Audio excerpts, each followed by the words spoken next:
Perfect দুধ পুলি করার জন্য দিয়ে দিলাম 1 কাপ মতো নারকেল কোড়া আর 1 কাপ মতো খেজুরের গুড় আর দিয়ে দিলাম 50 গ্রাম খোয়া ক্ষীর।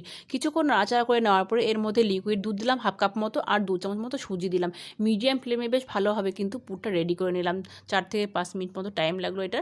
এবার ওটা নামিয়ে সাইডে করে রাখলাম। আর ডোটা তৈরি করার জন্য 1 গ্লাস জল, 1/2 চামচ মতো নুন দিয়ে ফুটিয়ে নিতে হবে। তারপরে গ্যাসের ফ্লেমটা লোতে করে দিয়ে অল্প অল্প করে চাল গুঁড়ি দিয়ে এটাকে বেশ ভালোভাবে ডো তৈরি করতে হবে। নামিয়ে নিয়ে এটা বেশ একটা কাপড় দিয়ে ঢেকে রাখলাম। এদিকে দুধটা রেডি করার জন্য 1 লিটার দুধ বেশ ভালোভাবে ফুটিয়ে নিতে হবে প্রথমে। তারপর এর মধ্যে খোয়া ক্ষীর আর পছন্দ মতো গুড় দিলাম। আমি এখানে 1 কাপ মতো গুড় দিয়ে জাল দিয়ে এটা ঢেকে রাখলাম। আর অল্প অল্প করে ছোট ছোট লেচি কেটে দেখো এখানে কুলি তৈরি করলাম। এর মধ্যে আমি দিয়ে দিলাম সেই পুরটা। রেডি হয়ে গেল কিন্তু আমার পুলিগুলো। তো তোমরা তোমাদের পছন্দ মতো সাইজ করবে। আর আমি দেখো কাঁটা চামচ দিয়ে কিন্তু এই ডিজাইনটা করলাম। তোমাদের কাছে সাজ থাকলে তোমরা সাজ দিয়ে করতে পারবে। একই রকমভাবে বাদবাকি সবগুলো করে নিলাম। এবার এগুলো দুধের মধ্যে দিয়ে 2 থেকে 3 মিনিট মতো ফুটিয়ে নিলে কিন্তু রেডি দুধ পুলি।